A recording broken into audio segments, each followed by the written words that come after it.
पहले बात करेंगे प्रॉब्लम की कि आखिर इन नियमों में दिक्कत क्या है। हमें बचपन से पढ़ाया जा रहा है कि प्लस प्लस प्लस होता है, माइनस माइनस प्लस होता है, प्लस माइनस माइनस होता है और माइनस प्लस माइनस होता है। ठीक है, लेकिन कई सारे बच्चे इसमें कंफ्यूज हो जाते हैं, यहाँ तक कि हमको भी काफी ज्यादा कंफ्यूजन रहती थी इसमें। आखिर क्यों ये कंफ्यूजन सबके साथ क्यों है? क्या दिक्कत सबके दिमाग में है या फिर नियमों में कोई दिक्कत है? आइए देखते हैं। माइनस माइनस प्लस होता है, यानी कि -7 -3 बराबर +10 होना चाहिए इस हिसाब से, क्योंकि यहाँ तो प्लस करने के लिए बोला गया तो चिन्ह तो प्लस का लगना चाहिए। प्लस माइनस माइनस 8 के सामने प्लस का चिन्ह छुपा हुआ है, ऑब्वियस सी बात है, आप लोगों को पता होनी चाहिए बात। तो 8 में 3 घटेगा, बचेगा 5, वो भी प्लस में, जबकि यहाँ पे माइनस का चिन्ह है तो यहाँ तो माइनस होना चाहिए। ठीक है, माइनस प्लस माइनस, अगर हम लोग -12 प्लस 18 करें तो आपको आंसर मिलेगा प्लस में 6, जबकि यहाँ तो माइनस आना चाहिए, तो ये तो प्लस में आ रहा है। तो यहाँ बहुत सारे बच्चे कंफ्यूज है, यहाँ तक कि हम भी पहले बहुत कंफ्यूज रहते थे।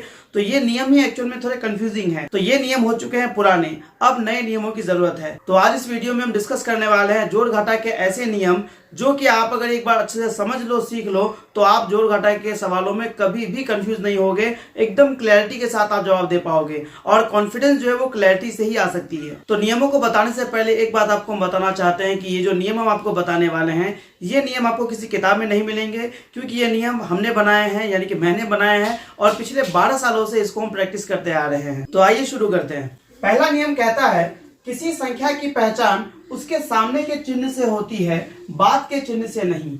ऑब्वियस सी बात है, अगर आप मेरे ही जैसे किसी बंदे को लेके आओ और उसको मेरे कपड़े पहना दो, अगर आप उसको पीछे से देखोगे, मेरी तरह हेयर कट वगैरह करा ले, तो आपको पीछे से क्या लगेगा कि वो हम ही हैं। लेकिन जब आप उसका चेहरा देखोगे तो आपको समझ में आएगा कि वो हम नहीं हैं। यानी कि हम लोग किसी की पहचान कहाँ से करते हैं? उसका चेहरा देख के या उसकी पीठ देख करके। सीधी सी बात है कि उसका चेहरा देख करके। तो हम लोग किसी भी संख्या की पहचान करेंगे तो उसके सामने के चिन्ह से करेंगे, उसके बाद के चिन्ह से नहीं। हर एक संख्या के पास अपना अपना जोड़ घटा का एक चिन्ह होता है। जैसे इस सवाल में बहुत सारी संख्याएं हैं और अलग अलग चिन्ह हैं इसमें। आप कहोगे सर आपने कहा कि किसी संख्या की पहचान उसके सामने के चिन्ह से होती है, बाद के चिन्ह से नहीं। तो उस हिसाब से इस वाले 4 का जो चिन्ह है वो माइनस है, इस वाले 2 का चिन्ह प्लस है, इस 25 का चिन्ह प्लस है, ये 3 का चिन्ह माइनस है। तो फिर इस 4 का चिन्ह कहाँ गया? तो यहीं पे आता है हमारा दूसरा नियम, जो कहता है कि सबसे पहला प्लस का चिन्ह दिखता नहीं है, छुपा रहता है। ये माइनस किसका चिन्ह है? इस 3 का। ये प्लस किसका चिन्ह है? 2 का। ये माइनस किसका चिन्ह है? 4 का। ये माइनस किसका चिन्ह है? 5 का। ये प्लस किसका चिन्ह है? 8 का। ये वाला प्लस किसका चिन्ह है? 5 का। उम्मीद करते हैं कि आपको पहला नियम समझ में आ गया होगा। दूसरा नियम कहता है पहला जोड़ का चिन्ह दिखता नहीं है, छिपा रहता है। तो जो पहला जोड़ का चिन्ह होता है, जो कि किसी सवाल के शुरू होने में सबसे पहले रहता है, वो हमेशा छुपा हुआ रहता है। जैसे अगर आपको हम बोले कि लिखिए 4 + 2, तो 4 + 2 आपने ऐसे लिख दिया। अभी कुछ देर पहले आपको हम बताया कि हर एक संख्या का अपना अपना जोड़ घटा का एक चिन्ह होता है। तो सर उस हिसाब से तो ये जो प्लस है ये तो इस 2 का है, तो फिर 4 का चिन्ह कहाँ गया? तो 4 का चिन्ह जो है वो छिपा हुआ है। हमेशा पहला प्लस का चिन्ह छुपा रहता है। अगर आप 3 लिख रहे हैं तो इसका मतलब कि ये +3 है। अगर आप लिख रहे हैं 8 तो इसका मतलब है +8। अगर आप लिख रहे हैं 302 तो इसका मतलब ये +302 है। ये तीसरा नियम कहता है बड़ी संख्या में से छोटी संख्या घटती है, छोटी संख्या में से बड़ी नहीं। सिंपल सी बात है, अगर आपके पास 10 रुपए हैं और कोई आपसे 5 रुपए मांग रहा है तो आप बड़ी आसानी से उसको दे सकते हो। लेकिन आपके पास 5 रुपए हैं और कोई आपसे 8 रुपए मांग रहा है तो क्या आप उसे दे पाओगे? नहीं दे पाओगे ना। तो हमेशा अपने को करना क्या है कि बड़ी में से छोटी संख्या को घटानी है, छोटी में से बड़ी संख्या को नहीं घटानी। जैसे कि 13 - 8 या फिर 8 - 13, तो 13 में से 8 को घटाएंगे तो अपने को मिल जाएगा 5। लेकिन 8 में 13 को नहीं घटाएंगे हम लोग। यहाँ भी क्या करेंगे हम लोग? 13 में से 8 को घटाएंगे तो भी मिलेगा अपने को 5। हाँ, वो चिन्ह की बात अलग है कि माइनस लगेगा या प्लस लगेगा, वो तो हम लोग को नियम समझने के बाद ही समझ में आएगा। फिलहाल आप इतना समझिए कि बड़ी में से छोटी संख्या को घटानी है, छोटी में से बड़ी को नहीं। नियम नंबर 4 कहता है सेम चिन्ह हो तो जुड़ेगा और अलग अलग चिन्ह हो तो घटेगा।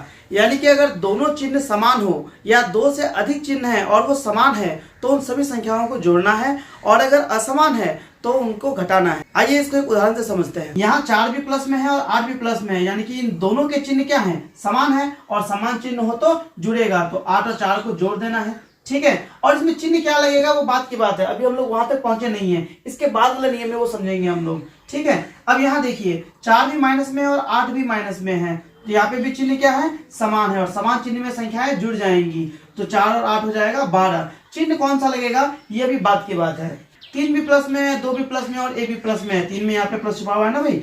तो ये सारी संख्याओं के चिन्ह क्या है, समान है, और समान चिन्ह में संख्याएं जुड़ती हैं। तो 3 2 5 और 1 6। चिन्ह कौन सा लगेगा ये बात की बात है अभी, ठीक है। यहाँ भी आप देखेंगे तो 3 के सामने है माइनस, 2 के सामने है माइनस और 1 के सामने भी है माइनस, यानी कि यहाँ भी इन सभी संख्याओं के चिन्ह क्या है, समान है, और समान चिन्ह में संख्याएं जुड़ती हैं। तो 3 2 और 1 6 हो जाएगा इधर आपका, ठीक है। और चिन्ह कौन सा लगेगा ये बात के नियम में पता चलेगा अपने को, ठीक है। तो आइए आगे बढ़ते हैं नियम नंबर 5 की तरफ। नियम नंबर 5 इन सभी जोड़ घटा के नियमों से सबसे ज्यादा और सबसे जबरदस्त नियम है। नियम नंबर 5 कहता है बड़ी संख्या के सामने जो चिन्ह रहेगा आंसर में भी वही चिन्ह लगेगा। इसका क्या मतलब होता है भाई, आइए एक उदाहरण से समझते हैं इसको। 4 - 12, 4 के सामने यहाँ प्लस छुपा हुआ है, तो एक है प्लस में और दूसरी संख्या है माइनस में। तो चिन्ह सेम है कि अलग अलग है, अलग अलग है, और अलग अलग चिन्ह में घटती हैं। तो घटेगा कौन, 4 में 12 की 12 में 4, 12 में 4, क्योंकि बड़ी संख्या में से छोटी को घटानी है, छोटी में से बड़ी को नहीं। तो 12 में 4 गया, बचेगा अपने पास 8। अब इन दोनों में बड़ी संख्या कौन है, 12, और 12 के सामने का चिन्ह है माइनस, तो आंसर में भी लग जाएगा माइनस, क्योंकि बड़ी संख्या के सामने में जो चिन्ह लगेगा आंसर में भी वही चिन्ह लगेगा। 12 के सामने का चिन्ह है प्लस और 4 के सामने का चिन्ह है माइनस। अलग अलग चिन्ह है और अलग अलग चिन्ह में संख्याएं घटती हैं। छोटी में बड़ी की बड़ी में छोटी, बड़ी में छोटी। 12 में से 4 जाएगा, बचेगा 8। इन दोनों में बड़ी संख्या है 12, 12 के सामने का चिन्ह है प्लस, तो आंसर में लग जाएगा प्लस, लेकिन पहला प्लस दिखता नहीं है। -3 + 8, चिन्ह अलग अलग हैं और अलग अलग चिन्ह में संख्याएं घटती हैं। 3 में 8 को घटाएंगे, 8 में 3 को, 8 में 3 को, क्योंकि 8 बड़ी संख्या है और बड़ी में छोटी को घटाना है, छोटी में बड़ी को नहीं। तो 8 में 3 घटाएंगे तो बच जाएगा 5। इन दोनों में बड़ी संख्या है 8, 8 के सामने का चिन्ह है प्लस, तो आंसर लग जाएगा प्लस, लेकिन पहला प्लस दिखता नहीं है, तो ये नहीं दिखेगा। 8 के सामने का चिन्ह है माइनस और 3 के सामने का चिन्ह है प्लस। अलग अलग चिन्ह है, अलग अलग चिन्ह है, तो संख्याएं घटेंगी। तो 8 में 3 जाएगा, बचेगा 5। इन दोनों में बड़ी संख्या है 8, 8 के सामने का चिन्ह है माइनस, तो आंसर में लग जाएगा माइनस, क्योंकि बड़ी संख्या के सामने जो चिन्ह लगेगा आंसर में भी वही चिन्ह लगेगा। तो हमारे 5 सबसे इंपॉर्टेंट नियम हो चुके हैं। अंतिम और छठा नियम बचा हुआ है, आइए उसको भी समझते हैं। यदि सवाल में 2 से अधिक चिन्ह हो तो प्लस वाली संख्याओं को आगे और माइनस वाली संख्याओं को पीछे, फिर दोनों को अलग अलग हल करना है। नियम नंबर 6 कहता है कि यदि सवाल में 2 से अधिक बार जोड़ घटा के चिन्ह आए तो प्लस वाली संख्याओं को अलग, माइनस वाली संख्याओं को अलग करना है। फिर बाद में दोनों समूहों को अलग अलग सॉल्व करना है, उसके बाद दोनों को बाद में इकट्ठे कर देना है। आइए इसको एक उदाहरण से समझते हैं। जैसे ये हमारे पास एक सवाल है जिसमें 2 से ज्यादा चिन्ह आ चुके हैं, 1 2 3 4 5 6, इसमें 6 चिन्ह हैं। तो हमें करना क्या है, प्लस वाली संख्याओं को अलग करना है और माइनस वाली संख्याओं को अलग करना है। जैसे कि ये 2 प्लस में है, ठीक है, ये 8 प्लस में है और ये 5 प्लस में है, तो इन सबको आगे कर देना। नियम कह रहा है ना हमसे कि प्लस वाली संख्याओं को आगे करना है। तो यहाँ हो जाएगा +2, फिर इसके बाद +8, फिर इसके बाद हो जाएगा +5। अब माइनस वाली संख्याओं को लिख देना है। तो ये रहा पहला -4, फिर यहाँ पे है -3, फिर यहाँ है आपका -4, ठीक है। अब देखिए प्लस वाली संख्याएं अलग हो गई और माइनस वाली संख्याएं अलग हो गई। पहला प्लस दिखता नहीं है तो ये नहीं दिखेगा। इनको अलग से हल करना है और इनको अलग हल करना है, लिखा है ना कि फिर दोनों को अलग अलग हल करना है। तो ये एक अलग सवाल हो गया और ये एक अलग सवाल हो गया। तो पहले हम लोग सिर्फ इस पे ध्यान देंगे अभी। तो 2 है प्लस में, 8 है प्लस में और 5 है प्लस में। इन तीनों संख्याओं के चिन्ह क्या है, समान है, और समान चिन्ह तो संख्याएं जुड़ती हैं। तो 8 2 10 और 5 15। अब इन तीनों में सबसे बड़ी संख्या कौन है, 8, 8 के सामने का चिन्ह है प्लस, तो आंसर में लग जाएगा प्लस। क्यों, क्योंकि बड़ी संख्या के सामने जो चिन्ह लगेगा आंसर में भी वही चिन्ह लगेगा। अब फिर इसको सॉल्व करेंगे इसी तरह से। तो 4 भी माइनस में है, 3 भी माइनस में है और ये वाला 4 भी माइनस में है। तो तीनों संख्याओं के चिन्ह क्या है, समान है, और सेम चिन्ह हो तो संख्याएं जुड़ती हैं। तो 4 4 8 और 3 11। इन सब में सबसे बड़ी संख्या है 4, 4 के सामने का चिन्ह है माइनस, तो आंसर में लग जाएगा माइनस। माइनस तो हमेशा दिखता ही है, चाहे वो सबसे पहले हो या बाद में हो, कहीं पे भी हो। 15 है आपका प्लस में और 11 है आपका माइनस में। सेम चिन्ह है कि अलग अलग, अलग अलग, और अलग अलग चिन्ह में संख्याएं घटती हैं। तो 15 में से 11 को घटाना है कि 11 में 15 को, 15 में से 11 को, क्योंकि बड़ी संख्या में छोटी संख्या घटती है, छोटी में से बड़ी नहीं। तो 15 में 11 गया, बचेगा 4। इन दोनों में बड़ी संख्या है 15, 15 के सामने का चिन्ह है प्लस, तो आंसर लग जाएगा प्लस, लेकिन पहला प्लस दिखता नहीं है, तो पहला प्लस दिखेगा नहीं। इन सबको सॉल्व करने पर मिलेगा कितना, 4, जो कि एक्चुअल में है +4। तो ये थे हमारे 6 नए नियम जिनको मैंने बनाया है। तो आइए अब इन 6 के 6 नियमों का प्रयोग करके हम लोग सवालों को हल करने की कोशिश करते हैं। 4 के सामने प्लस का चिन्ह छुपा हुआ है, 4 के सामने का चिन्ह है प्लस और 2 के सामने का चिन्ह है प्लस। सेम चिन्ह है तो जुड़ेगा, 4 और 2 6 हो जाएगा। इन दोनों में सबसे बड़ी संख्या कौन है? 4। 4 के सामने का चिन्ह है प्लस तो आंसर में लग जाएगा प्लस, लेकिन पहला प्लस दिखता नहीं है तो वो नहीं दिखेगा। 8 के सामने प्लस छुपा हुआ है तो 8 भी प्लस में, 2 भी प्लस में और 4 भी प्लस में। इन तीनों संख्याओं के चिन्ह क्या है? समान है और समान चिन्ह में संख्याएं जुड़ती हैं तो 8 2 10 और 4 14। इन सब में सबसे बड़ी संख्या है 8 जिसके सामने का चिन्ह है प्लस तो आंसर में लग जाएगा प्लस, लेकिन पहला प्लस दिखता नहीं है तो ये नहीं दिखेगा। 3 के सामने का चिन्ह है माइनस और 2 के सामने का चिन्ह भी है माइनस, यानी कि चिन्ह क्या है? समान है और समान चिन्ह में संख्याएं जुड़ती हैं तो 3 और 2 हो जाएगा 5। इन दोनों में बड़ी संख्या है 3, सामने का चिन्ह है माइनस तो आंसर में लग जाएगा माइनस। क्यों? क्योंकि बड़ी संख्या के सामने जो चिन्ह लगेगा आंसर में भी वही चिन्ह लगेगा। सभी चिन्ह क्या है? समान है और समान चिन्ह में संख्याएं जुड़ती हैं। 6 और 4 10, 10 और 12 22। इन सब में सबसे बड़ी संख्या है 7, 7 के सामने का चिन्ह है माइनस और आंसर में लग जाएगा माइनस, क्योंकि बड़ी संख्या के सामने जो चिन्ह लगेगा आंसर में भी वही चिन्ह लगेगा। 4 के सामने का चिन्ह है प्लस और 6 के सामने का चिन्ह है माइनस।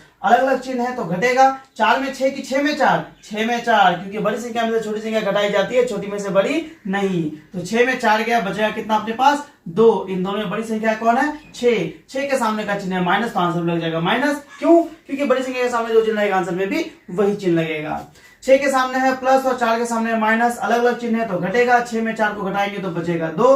इन दोनों में बड़ी संख्या है 6, 6 के सामने का चिन्ह है प्लस तो आंसर में लग जाएगा प्लस, लेकिन पहला प्लस दिखता नहीं है। 4 के सामने का चिन्ह है माइनस और 6 के सामने का चिन्ह है प्लस, चिन्ह अलग अलग है यानी कि घटेगा। 6 में 4 को घटाएंगे तो बच जाएगा 2।